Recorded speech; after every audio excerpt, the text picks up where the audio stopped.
Hey guys, tonight, we're curling up beneath the golden sands and ink-black skies of ancient Egypt, where even your sleep isn't private, because the gods are watching. You're about to discover that in the time of the pharaohs, dreams weren't just curious nighttime nonsense. They were sacred telegrams from beyond, sometimes sweet, sometimes terrifying, and always taken very, very seriously. So before you get comfortable, take a moment to like the video and subscribe, but only if you genuinely enjoy what I do here. Let me know in the comments where you're watching from and what time it is there.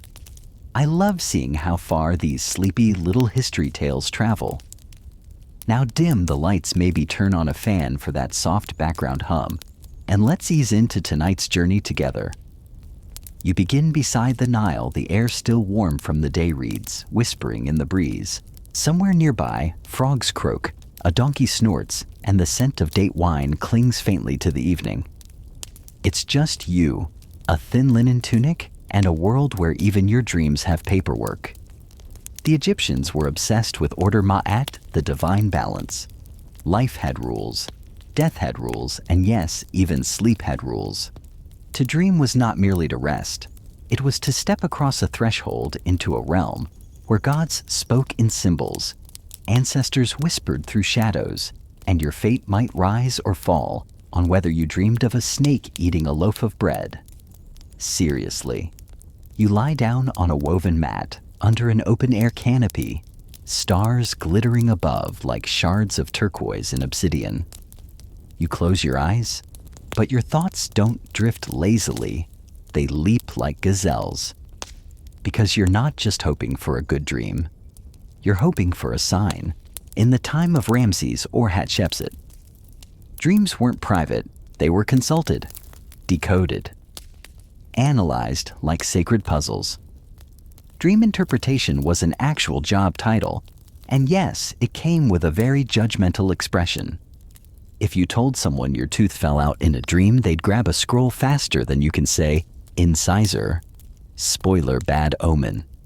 Even commoners kept track of dreams. Villagers would describe them to temple scribes, often with the same enthusiasm. You might describe a fever dream about flying through your grandmother's kitchen on a goose. Except in Egypt, that might mean something. And the pharaoh. Oh, he didn't just dream for himself. He dreamed for Egypt. A good dream meant a good flood, a strong harvest, a strong dynasty. A bad dream, well, let's just say your royal physician kept both herbs and extra sandals, ready in case a relocation to the afterlife became necessary. The Nile, too, was a dreamer.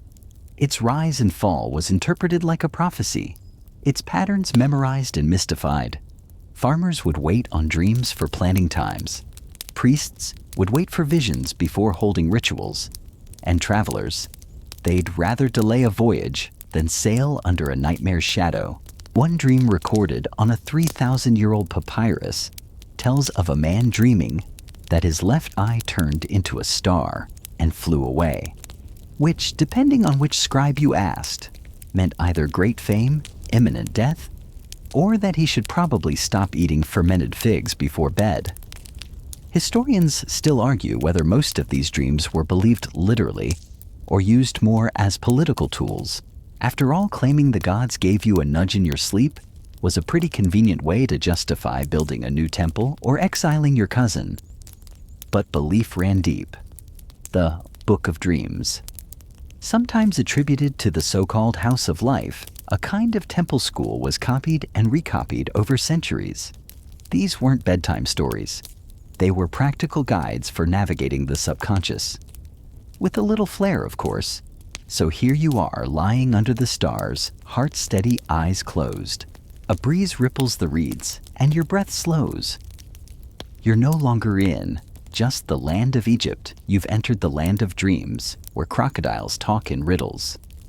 Statues weep blood, and scarabs crawl through your memories. Will it be a dream of joy, or one of warning? Perhaps it will be a dream about dreaming, a recursive loop of prophecy and confusion that leaves you blinking into the morning sun. Certain something just happened, but unsure what. Don't worry. Tomorrow someone with a scroll and a lot of opinions will help you figure it out. You blink awake before the sun, the Nile still murmuring in the distance, and something lingers behind your eyes. A flicker of gold. A snake with wings. Maybe the sound of laughter that wasn't your own. Was it a dream? A message? Or just your brain trying to entertain itself while you slept on a mat made of reeds and wishful thinking? Either way, it's time to consult the scroll. Not just any scroll. The scroll. The so-called Handbook of Dreams, tucked away in the libraries of temple scribes and possibly hidden beneath a few royal mattresses. It's not flashy, no jeweled casing, no dramatic flourishes.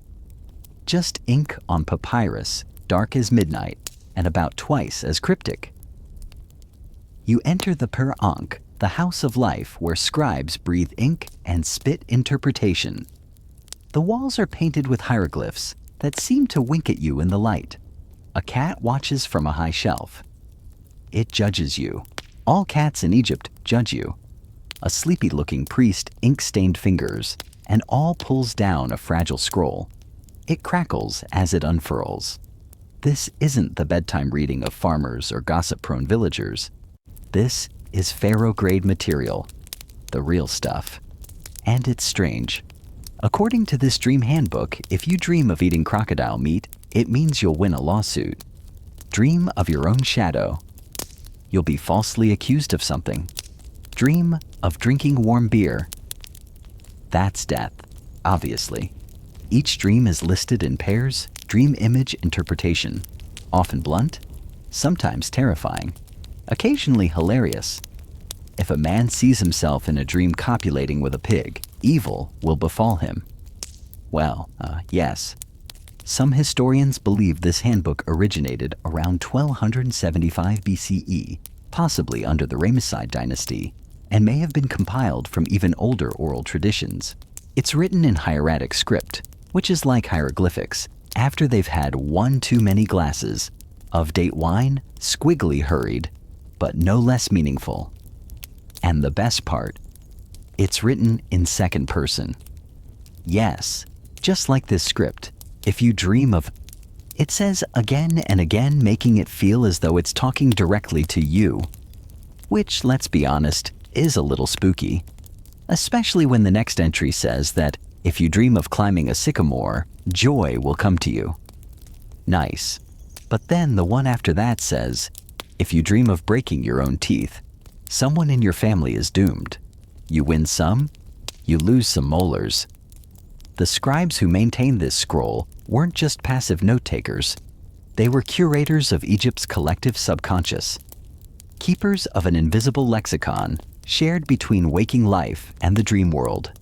They cataloged everything falling, flying, feasting, fighting. Dreams of gods walking through gardens. Dreams of drowning in honey. Dreams of snakes wearing crowns. You point to one particularly curious entry. If a man sees himself burying an old man good, it means promotion. You raise your eyebrows. The scribe just shrugs. The old man may be time, he says, or maybe his boss. Fair enough. Not every dream was interpreted the same way by every reader, of course. Some scribes had their own annotations in the margins. A tiny doodle here, a sarcastic eye roll mark there. Just like scholars today, ancient interpreters had opinions and plenty of room for disagreement. Historians still argue whether this handbook was meant as a practical guide for common folk, a sacred text for priestly use, or just a collection of folklore. It might be all three. Egyptian culture was layered like a lotus bloom, symbolic, poetic, and often contradictory. But make no mistake, this wasn't frivolous. Dreams could affect public policy. A pharaoh dreaming of famine might order new granaries built. A general dreaming of serpents might delay a military campaign. One recorded dream prompted a high priest to resign, claiming the gods had warned him against unseen dangers in the western winds, which, if nothing else, is a spectacular way to quit your job. Even the dead dreamt. Tomb inscriptions ask for peaceful sleep for good dreams in the afterlife. Some mummies were buried with protective amulets, not for waking threats, but for the hazards of sleeping eternally. Because if dreams were doors to the divine, you didn't want to walk through the wrong one and end up playing board games with demons. So here you are face to face with a dream manual written 3,000 years ago, and somehow it still feels familiar, not just in its fear of teeth and snakes, but in its deep, desperate longing to understand what the heck our brains are doing at 3 a.m. You imagine someone else, an apprentice scribe, maybe curling up beside an oil lamp, staring at these same symbols, wondering what his dream about a singing camel really meant. And you feel less alone. Because while the world has changed, our dreams haven't changed all that much. We're still looking for meaning in the nonsense, still hoping the gods are sending us secret clues, still waking up and thinking, wait, what did that mean? And maybe this ancient scroll has answers, or at least really entertaining guesses. You leave the house of life with the scroll's images still etched behind your eyes. Crocodiles, bread, teeth, snakes, camels that sing. It's a lot, but once you start noticing the patterns, you can't stop. Every shape in your dreams, every face, every fall, suddenly feels like it has a hidden footnote. You pass through a narrow alley where palm shadows stretch long across clay walls. A boy with a basket of onions darts past. You nearly trip over a cat, which somehow looks offended that you got in its way. You sigh because now you're wondering, if you dreamed of this cat, what would it mean? Let's take a closer look, shall we? In the ancient Egyptian dream lexicon, symbols weren't symbols for their own sake. They were bridges between this world and the next, between reason and intuition. You didn't just dream of a snake because you watched one slither past your sandals that morning. You dreamed it because something inside you, or something far beyond you, was trying to say something. Let's start with the animal kingdom, snakes. Surprisingly, not always bad. While they could symbolize danger or chaos, as they do in a few famous myths, they could also represent healing or transformation, especially the cobra sacred to the goddess Wadjet. Dream of one biting you bad. Dream of one circling you gently. Possibly a spiritual upgrade. Crocodiles. Very specific. Eating one in a dream, remember, could mean triumph in court. Seeing one might mean you're about to get into a nasty argument, or possibly swim in a river you really shouldn't. Some scholars think this came from how feared and revered these beasts were along the Nile. To dream of one was to confront the shadow. Bread, usually good, symbol of life nourishment, daily sustenance. Dreaming of eating bread knocks prosperity. Dreaming of burning bread, no, loss. Dreaming of someone stealing your bread.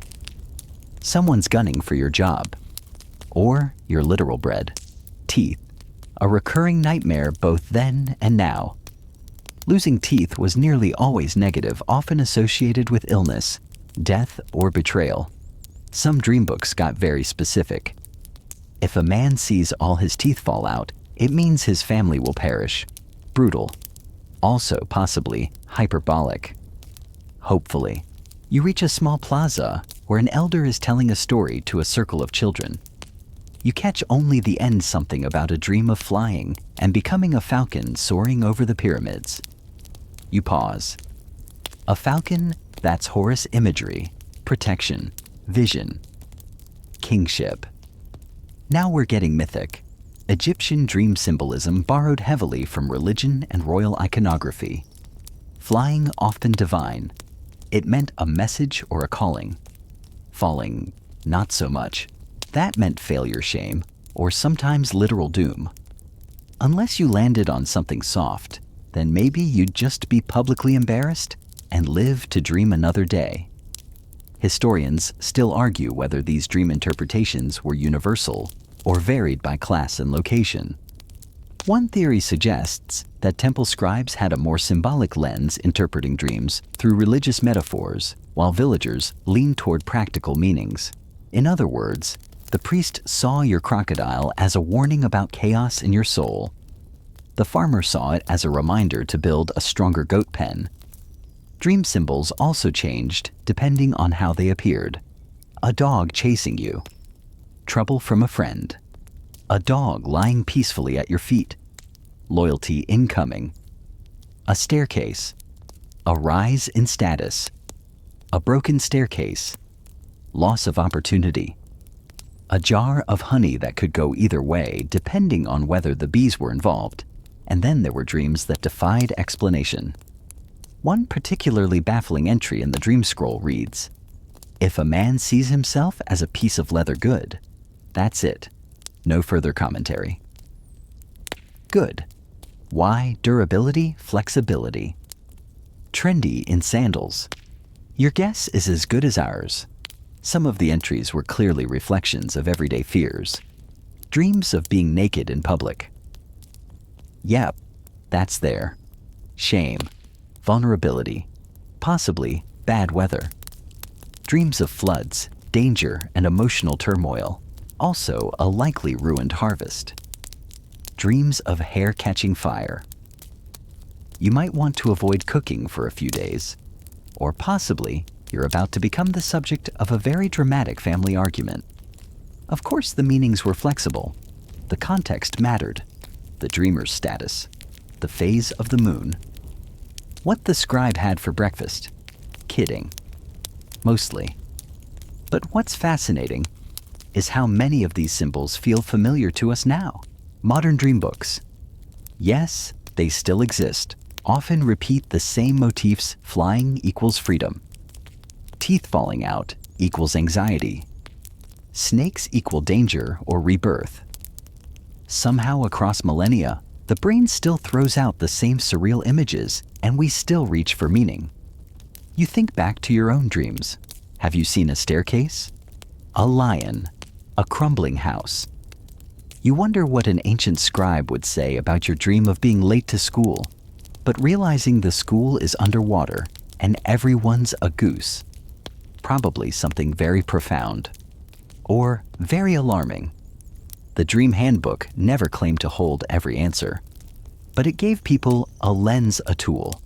It said, your dreams matter. Your fears, your hopes, your strange nighttime visions, they are worth writing down. Worth reading. Worth decoding. And that's still true, isn't it? So the next time you find yourself dreaming of something odd, a golden fish that speaks Latin, or a castle made of spoons, don't dismiss it. Somewhere, an ancient Egyptian might nod knowingly and say, "Ah, yes, that means your neighbor is planning a surprise." Or that you're about to have a very interesting day. The sun rises higher, brushing the walls of Memphis with pale gold, and you're drawn toward the place where these dream interpretations were born. Copied and curated, not just recited beside reed mats or whispered into firelight, but painstakingly inked in silence, the temple library known as the House of Life. You approach the grand entrance where two painted columns rise like papyrus stalks, and beyond them, the air shifts. It's cooler, quieter, thick with incense, and the crisp smell of old scrolls. You step inside. This isn't a public library. You won't find a scribe flipping through a stack of recipe scrolls next to a teenager studying for the Nile level exams. No, this is sacred, reserved for priests, physician priests, and scribes who spent their lives memorizing not just texts, but spells, stars, symptoms, and dreams. The pharaonic, or House of Life, was more than just a scriptorium. It was a repository of Egypt's knowledge, medical, astronomical, magical, poetic. Some were linked to major temples like those in Heliopolis or Thebes, and served as schools as well as archives. Their walls knew the rustle of reeds and the scrape of styluses better than any city square. Inside, you pass rows of narrow shelves carved into the stone, each holding rolled papyri like a scroll shop for the divine. Scribes in saffron robes walk slowly, reverently, their sandals nearly silent on the polished floor. One pauses ink brush, tucked behind his ear, as if still pondering whether a dream about beets means financial gain or digestive misfortune. This is where the Handbook of Dreams might have been stored, copied, expanded. It's also where dreams were recorded on behalf of pharaohs, generals, merchants, and sometimes just the curious. Because dream interpretation wasn't improvised, it was studied. If you had a dream that seemed strange or profound, or say featured 3 baboons juggling scorpions you didn't guess, you brought it here. Scribes working in the House of Life had years of training. First, to read and write hieratic or hieroglyphic script skills possessed by only a small portion of the population. Then to memorize religious texts, healing formulas, astronomical tables, and, yes, symbolic dream dictionaries. They were librarians, but with better outfits and higher odds of being consulted by royalty. One famous fragment from a temple library in Thebes lists dreams by outcome. If one sees himself dead and buried good, it means long life. You're not sure if that's comforting or just wildly optimistic. Historians still argue whether each House of Life shared identical versions of the dream scrolls, or whether regional variations existed. Some believe different temples developed their own unique interpretations based on local deities. For instance, a dream of a lion in Memphis might mean divine favor, whereas in Elephantine, it might suggest taxes. It makes sense. The gods didn't just speak in symbols, they spoke in dialects. A dream involving the ibis-headed Thoth in Hermopolis. That could be a divine call to wisdom. The same dream near the Delta. Possibly just indigestion. You stop beside a scribe's desk where a half-finished scroll rests. The ink is still damp. The scribe, young and meticulous, is copying entries from a much older fragment. His brush moves with the precision of a surgeon and the patience of a parent waiting for a toddler to put on sandals. You glance at the top of the page. If a man dreams of climbing a date palm and the fruit falls into his lap, it is a sign of unexpected wealth. You nod. That one you'll keep in mind. The scribe glances up and smiles faintly. Would you like to record your dream, he asks. You hesitate. What would you even say that you dreamed of floating down the Nile on a boat made of feathers? That you saw yourself handing a scroll to a lion who politely refused? That a voice whispered from your own shadow, he gestures to an empty parchment anyway. We keep them. Even the odd ones. Especially the odd ones. You sit, and for a moment, you are part of the tradition. One more soul offering a glimpse into the strange, shimmering mirror of sleep. You dip the brush and begin to write. Outside, the temple bells ring softly, and somewhere a priest lights a brazier. The scent of frankincense curls into the room. These dream records aren't just for decoding, they're for remembering, preserving. They make the fleeting permanent. They say you were here, you dreamed this, and it meant something, even if that something is only that you were alive and full of questions. The House of Life holds more than answers. It holds wonder. It holds every what if and why that ever crept into a sleeper's mind at 3 a.m. It holds stories we're still trying to understand. And even now, as modern scholars piece together dream texts from scattered papyrus shards in museum drawers, those dreams flicker like stars on ancient ceilings. Unfinished, untranslated, unforgotten. So you hand the scribe your scroll smile and return to the doorway where day waits, and maybe another dream tonight, one you'll recognize when it comes. You step into the sunlight again, squinting slightly. Your eyes still full of the flickering images from the House of Life, but the day ahead holds more than sunlight and scrolls. It holds sleep. Yes, sleep on purpose. Sleep with intention. Because now you're about to experience the ancient Egyptian ritual of dream incubation. No, it's not about hatching dreams like crocodile eggs, although that's a fun image. Dream incubation was a practice sometimes solemn, sometimes strange, where people slept in sacred places hoping for a meaningful dream sent by a god. You're led by a temple servant through a grove of tamarisk trees toward a side chamber within a smaller shrine. The walls are covered in faded murals. Stars, lotuses, jackals, and the open eyes of Horus watching from every corner. The scent of crushed myrrh clings to the air. A priest meets you at the threshold, robed in deep indigo and holding a bowl of cool water. He pours it over your hands. A purification. You must be clean, he says, inside and out. He doesn't mean emotionally, though, let's be honest. That might help. This is the Temple of Serapis, or perhaps a smaller chapel of Imhotep. Both gods were associated with healing, and both were known to send answers through dreams. In fact, Serapis had entire sleep sanctuaries, incubation chambers, where the sick would rest overnight, hoping for divine guidance. Think of it as ancient Egypt's dream-based health care. No copay, just patience and a willingness to lie still while sacred snakes crawl by. Yes, that was a thing. You're guided to a soft mat of woven reeds and linen. A small clay pillow is placed beneath your head. You're told to breathe deeply, repeat your intention to ask the god for clarity, and then just wait. The priest chants softly in the background. A hymn to Thoth, maybe, or Bez, or some lesser-known deity who moonlights as a dream courier. You close your eyes, and you drift. You're not quite awake, but not yet fully dreaming. This is the threshold, the liminal space.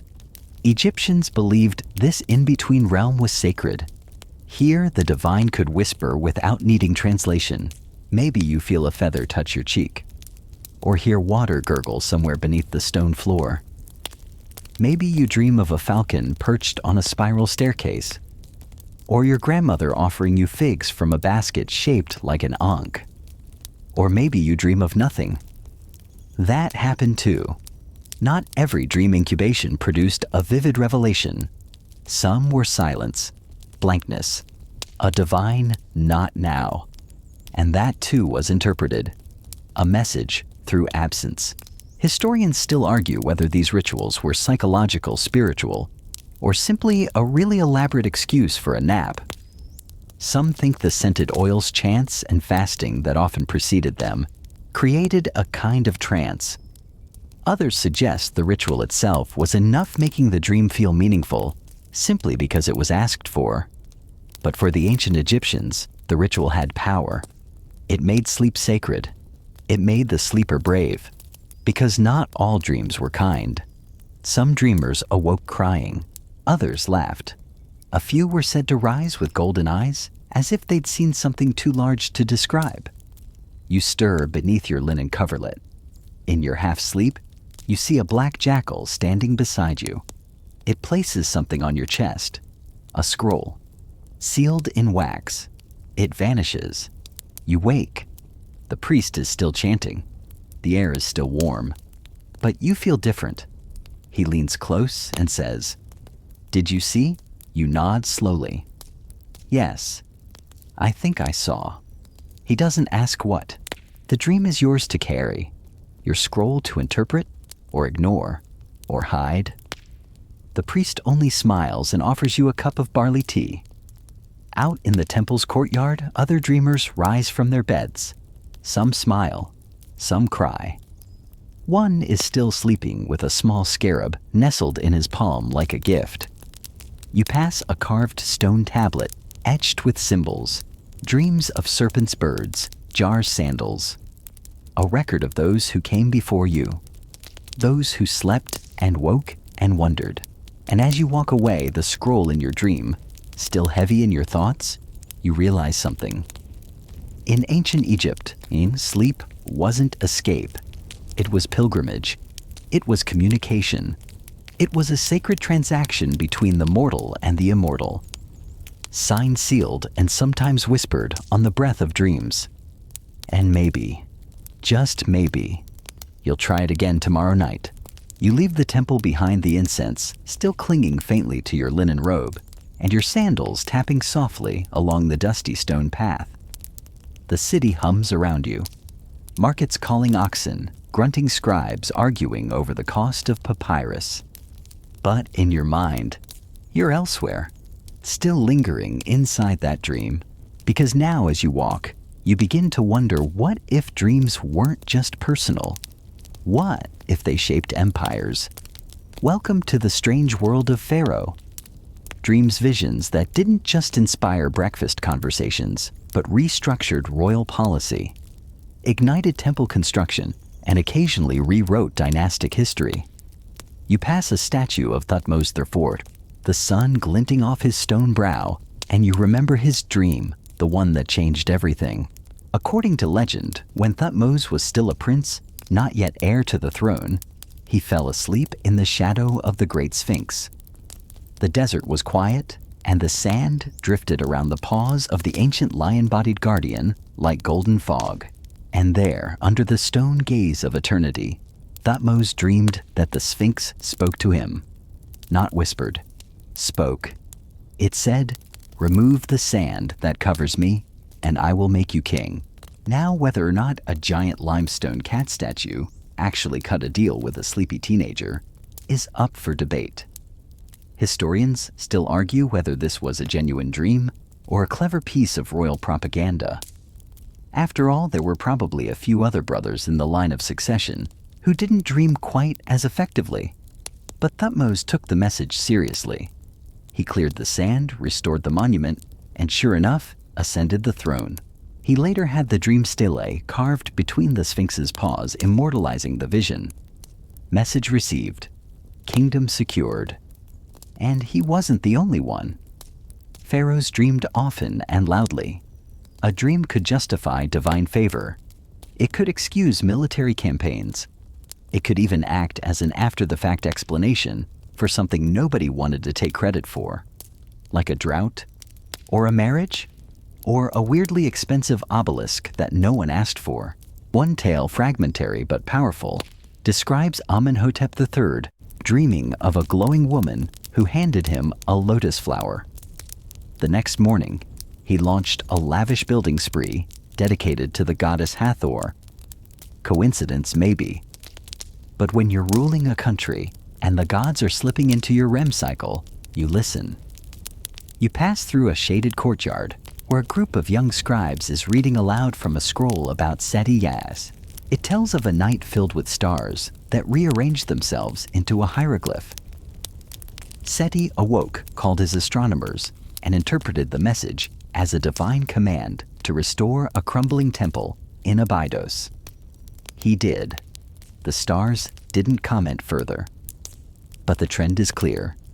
Pharaohs were dreamers, and they surrounded themselves with interpreters, priests, astrologers, and scribes who could spin a vision into something actionable, something statecraft worthy, and sometimes something very convenient.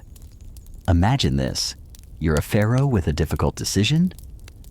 Say moving the capital city or marrying a foreign princess to secure an alliance.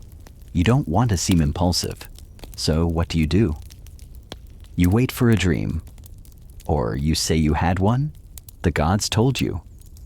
Can't argue with that.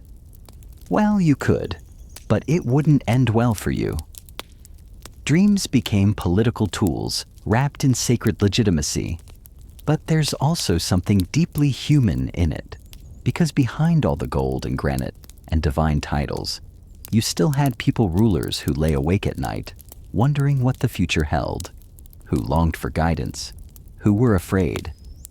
There's a recorded letter from a royal official in the late New Kingdom period, writing to his superior, describing a dream in which he saw an approaching flood with black water and shouting crocodiles.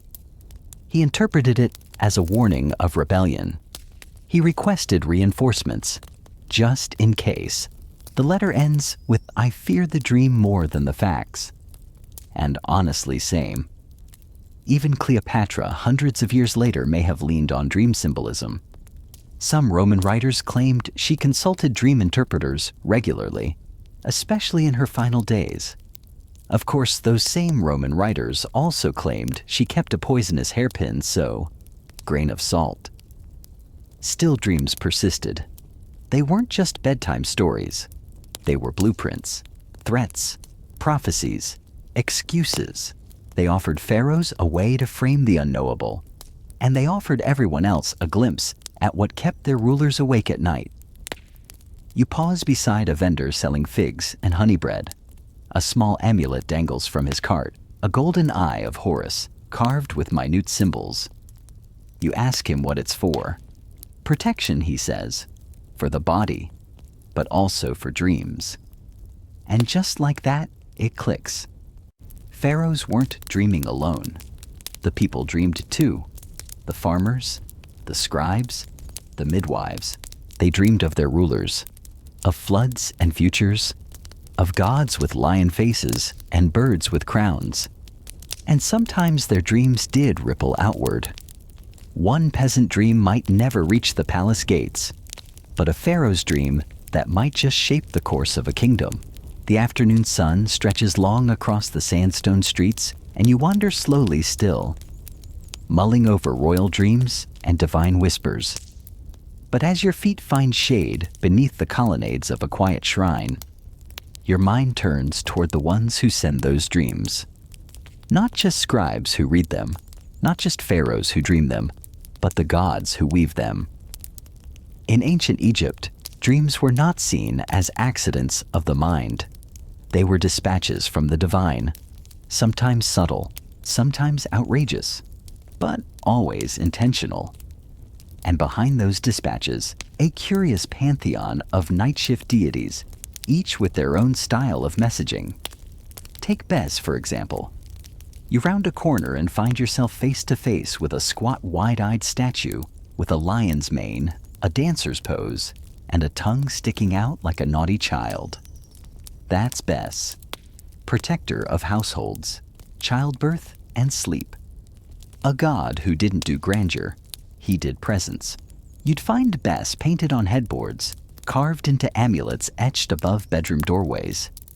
Because when the lights went out, Bes stood watch. He didn't just ward off nightmares, he fought them. Literally.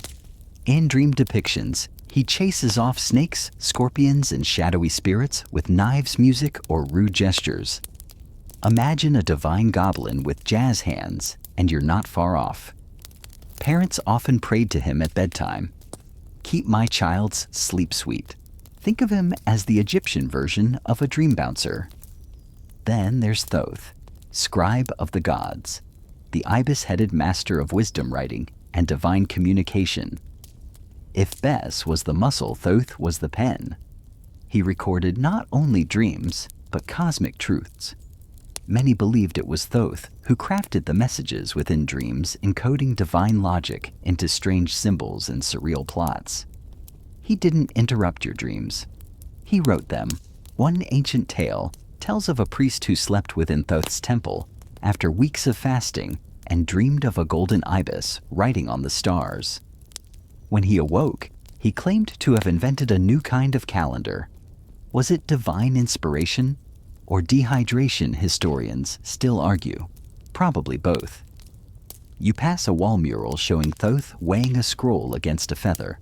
It's peaceful, balanced, and quietly unsettling. The message is clear: dreams carry weight.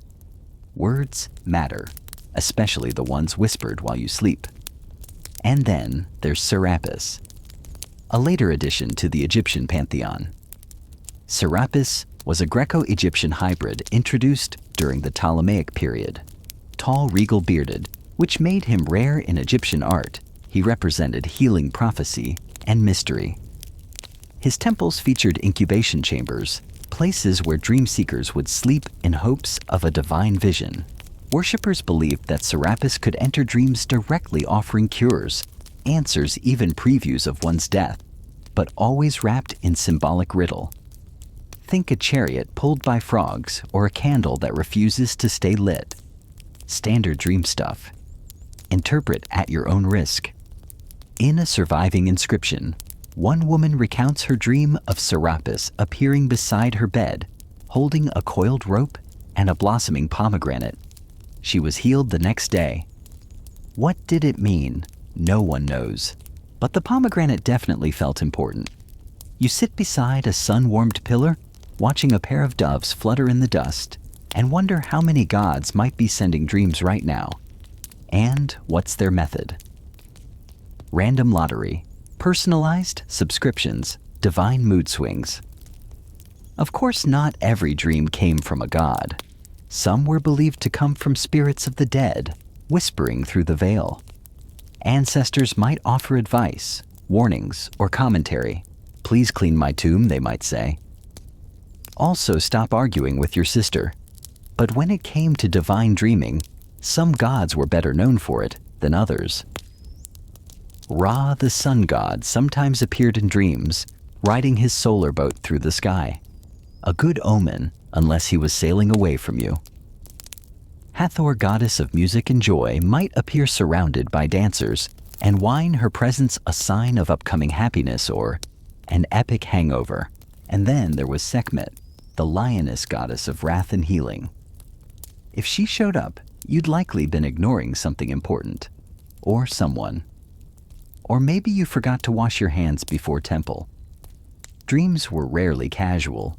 Every divine visit had context, and the absence of a god, that too could mean something. Silence, after all, was a message of its own. You stand and continue walking past market stalls, where amulets dangle like dried fruit, each meant to protect the wearer during sleep. Eyes of Horus, miniature scarabs, tiny figurines of Bes with exaggerated features. Sleep was vulnerable, and dreams were powerful. So the gods weren't just patrons, they were guardians, tricksters, editors, and sometimes intruders. And you were the parchment, soft, unwritten, ready. Each night a new scroll handed to your sleeping self by fingers you might never see. And when you wake, the gods vanish quiet, cryptic, amused, leaving you with a falcon's feather, a broken jar, and a question you might never fully answer. Night again. The kind that hums with cicadas and hangs low with heat. You lie beneath a woven canopy, a clay cup of warm milk at your side, your head on a linen pillow that smells faintly of dust and lavender. The moon is high, the Nile is whispering, and the stars blink like half-forgotten thoughts. You're tired, but not from walking, from dreaming. Because now you've seen the bright side of dreams. The healing visions, the divine visitations, the whispered guidance. But you've also started to feel something colder beneath it all, something darker. Tonight the dreams don't feel kind. They feel like warnings. Not all dreams were blessings. Some were omens, others were curses, and some were outright nightmares. You turn in your bed trying to ignore the tension building in your chest, the way your skin prickles at the nape of your neck. Somewhere in the distance, a jackal howls. A dog replies. And the night deepens. In ancient Egypt, nightmares weren't just shrugged off. They were taken very seriously. A bad dream could spell disaster. People didn't say, "I had a strange dream," with a casual smile. They said it like a confession. If a man dreams of falling into a pit of dung, evil will befall him. If a woman dreams of losing her left hand, sorrow is coming. If a man dreams of being chased by shadows, death follows. These weren't just metaphors. They were warnings written in the terrifying poetry of the subconscious. And you couldn't just ignore them. You had to act, which meant you had to do something about it. You remember an old woman back in the village who once spoke of a nightmare she had, a dream of scorpions crawling from her ears. She awoke screaming, and the next morning, she made an offering of barley bread, incense, and salt at the shrine of Bes. Not because the dream was scary, but because she feared what it meant, and she wasn't alone.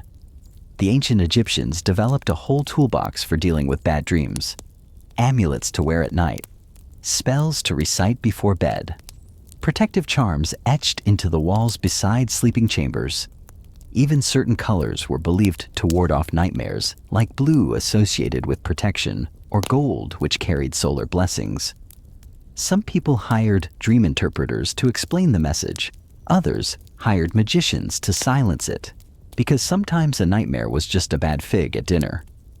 But sometimes it was a curse. Curses, yes. Those too could come in dreams. A rival might commission a spell, an utterance written in oil on a piece of cloth and buried in a graveyard intended to cause sleepless nights and terrifying visions. These were called utterances of the enemy, and they were the ancient equivalent of sending someone a haunted text message. Historians still argue whether such curses were widespread or fringe, but we've found enough incantations on ostraca and temple walls to know they were taken very seriously. Some even included recipes to banish dream spirits. One required the burning of 7 black figs, a pinch of dried crocodile dung. Yes, really, and a whispered phrase to Thoth under the light of the first crescent moon. You shift again in your bed. The night feels heavier now, the kind of heavy that seeps into your bones that makes the air too thick to breathe comfortably. You close your eyes and the images come. A house with no doors, a bird with broken wings, your own reflection staring at you from inside a pool of ink. You wake with a jolt. Sweat clings to your skin. The milk is spilled beside you, and though the fire burns low, it suddenly feels far too cold. Was that a dream or a visitation? You fumble for the amulet around your neck. It's the Eye of Horus given to you by a traveling healer who told you, if your dreams go black, look into this. You do. The lines are smooth and worn from touch, and somehow the panic eases. You remember what the scribe said, even dark dreams carry messages. The trick is to listen, not fear. Some dreams were tests, others were traps, but all had purpose. There's a fragment from an unknown dream manual that reads, if a man dreams of fire falling from the sky, it is the gods calling him to speak. Not punishment, not death. A summons. Even the worst dreams might be a warning you needed to hear. You rise, walk outside, and sit beneath a fig tree. The moonlight glints off the river like scales on a serpent. You breathe in, slow, quiet, still rattled, but steadying. Because the truth is, dreams have teeth. They bite, they chase, they whisper your name when no one else will. But they also teach. They show you what you fear, what you avoid, what still lurks in the corners of your memory pretending to be harmless. And the Egyptians, they didn't run from that. They faced it, with incense, with chants, with understanding. They knew that to dream deeply was to risk being seen, not just by the gods, but by your own soul. And some nights, that's the scariest vision of all. The stars begin to fade, the sky lightens to a gentle indigo, and a breeze brushes across your face, cool, almost kind. After the night's shadows, the world feels calmer now. The fear has passed, and in its place, something softer has settled reflection. You stretch slowly and look out over the rooftops. Smoke rises in peaceful spirals from clay ovens. A rooster somewhere misjudges the hour and crows too early, and in that soft in-between time, neither fully night nor truly day, you think about how far these dreams have traveled, because the Pharaoh's dream handbook, the scrolls, the omens, they didn't just fade away when the last dynasty fell. They migrated, evolved, echoed forward into our world. You walk through the winding alleys of the waking city, where early risers sweep doorways with stiff palm brooms and scatter herbs to keep bad energy at bay. And you realize these are rituals, small ones, but familiar, protective, just like the old ones. Because we may not carve nightmares into limestone anymore, but we still believe in dreams. From Egypt, the dream scrolls flowed into Greek thought, filtered through scholars like Artemidorus, who wrote a dream manual that would influence centuries of interpretation. The Greeks blended Egyptian symbolism with their own gods and philosophies, and eventually dream meanings made their way to Rome, then into medieval Europe, and onward. By the time you reach the market square, you hear an old woman humming as she arranges her goods. Among the garlic bulbs and clay jars are tiny scrolls wrapped in string charms, she says. For protection from dreams. A memory of something very ancient, disguised as folk belief. Historians still argue how much of ancient dream culture truly survived, and how much was reinvented. But look closely, it's everywhere. You sit on a bench and watch a mother whisper something to her daughter before she leaves for school.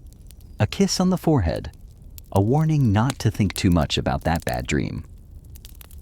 Sound familiar?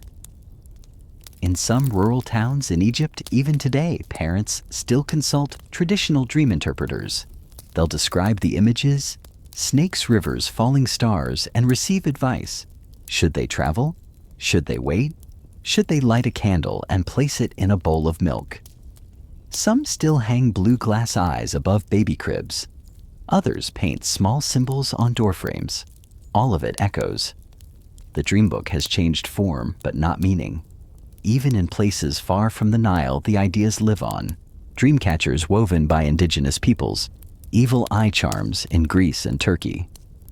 Dream dictionaries at your local bookstore. The instinct is ancient. Universal.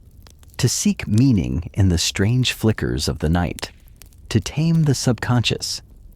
You think of the last time someone asked you what your dream meant. Maybe a friend. A lover. Maybe you asked yourself. Maybe you typed it into a search engine at 3 a.m., half laughing, half hoping for an answer. That's the handbook working, still whispering. Even psychologists, modern scribes of the mind have played their part. Freud, Jung, and the others. They didn't invent dream symbolism. They rediscovered it, gave it a new frame, a new vocabulary. But the scroll beneath the scroll is still Egyptian. Snake's teeth, water flight. You glance up and see a heron glide across the pale sky, its wings slow and certain. For a second, you imagine it dropping a scroll from its beak, a dream in flight, and you wonder what would the ancient scribes think of us now. They might laugh at our skepticism, or marvel at our persistence, but most of all, they'd understand. Because some symbols outlive the civilizations that birthed them. The dream book lives on in lullabies, in journal margins, in whispered prayers before sleep. In that strange moment when you wake and think, what was that? It's in the urge to write it down before it slips away. And yes, even in bedtime videos like this one, you rise brushing the dust from your knees and feel a curious comfort. The dreams may come and go. They may scare or soothe, but the act of reaching for them, of believing, they mean something that has always been the real message, even if we don't know the meaning yet, even if we never do, because the story matters, the symbols matter, you matter. And somewhere out there beneath stars or sunrise, someone else is dreaming of the same serpent, the same staircase, the same sea of ink, different bed. Same scroll. The sun is fully awake now, spilling gold across the river, catching on dew-struck leaves and the linen robes of early risers. You walk slowly, your satchel nearly empty, your feet dusted with yesterday's stories. And yet somehow, it feels like you've only just begun. You reach the outskirts of the city, where the temples give way to tamarisk trees and the hum of bees. And ahead of you, a low structure of sun-baked brick, quiet, private, still marks your final stop. It's a house, a simple one. Not a palace, not a shrine, just a modest home built close to the water. You knock gently. A boy answers, barefoot, curious. Behind him, a woman sits weaving reed mats. Her hands never stop, but her eyes meet yours. You tell her you've brought something, a scroll. Not sealed, not official, not royal, but important. She nods. You hand it over. She doesn't open it. She doesn't need to, Because this isn't about the words anymore. It's about the act, the reaching, the message carried even if no one reads it. You sit with her for a time. The boy runs in circles around a goat who is very much not amused. The woman hums under her breath an old tune, maybe a lullaby, one that feels familiar like something you heard once in a dream. You remember the scrolls you saw, the dreams of kings, the laughter of scribes, the gods who whispered in riddles, the nightmares that bit at your throat, the healer with embroidered sleeves, the scroll etched into a sword, the mule with a warning carved into its pack. You remember the child's drawing in the dirt, just a horse, a loaf of bread, and a sun, and how you nodded like it meant something. Because it did. Every message, every dream has weight, even the ones forgotten, even the ones that never reach the right hands. Historians still argue whether these stories we tell ourselves in sleep are prophetic, poetic, or pointless. But as you watch the woman place the scroll gently in a clay jar, you stop caring what the scholars say. Because what matters is the carrying, the believing, the listening. Maybe the Pharaoh's secret handbook of dreams never existed in full. Maybe it was always fragmentary ink smudges and guesses and scribbles in the margins. But it lived. It lives. In every dream you've ever had that woke you sweating. In every one you swore you'd remember but forgot by breakfast. In every one that made you wonder, what does it mean you leave the house behind and follow a narrow trail to the river's edge? The reeds part slightly, and there under a fig tree you find your resting spot. Just for a moment, just long enough to breathe. You lie back, arms folded under your head, and stare at the sky. This is it, the last page. You imagine a god writing your dream before you sleep somewhere deep in the stars, dipping a reed pen in starlight. You imagine yourself floating on a bark of silk, the Nile turning into sky, the moon handing you a scroll wrapped in gold thread. You imagine the scroll vanishing as you open it, leaving only a feeling behind. And the feeling says you are seen. You are remembered. You have carried something that mattered, and now you can rest. The light fades, not suddenly, but gently, like a candle allowed to burn low. You're still by the river, the air soft and slow. You hear the buzz of a dragonfly, the ripple of water against stone, and the distant laughter of children returning from the fields. Let it all blur. Let the sharp edges of today soften. The world just for now doesn't need you to solve anything. It only asks you to be still. Your eyelids grow heavy, your breathing deepens. Each exhale carries away the sand and ink and questions. Each inhale brings the scent of figs, papyrus, and something older, something eternal. The Pharaoh's Dream Handbook is closed now. Not because the dreaming is over, but because you are ready to write your own. Maybe tonight, your mind will show you staircases that lead nowhere, or boats made of gold gliding through sky. Maybe a god will whisper to you through the keyhole of sleep. Or maybe you'll just rest. Deep, dreamless rest. And that's enough. You've traveled far, carried secrets and scrolls and fears. You've felt the breath of gods and the silence of unanswered dreams. You've seen how even a lost message can still matter. So close your eyes. Let the story fall quiet. The ink is dry. The scroll is safe. Thank you for joining us on this journey today. Maybe by now you've already drifted off to sleep, and if so, we hope this story brought you peace of mind and helped you rest a little easier. Deep sleep makes life better, and we're truly happy to be part of that. Until next time, sweet dreams.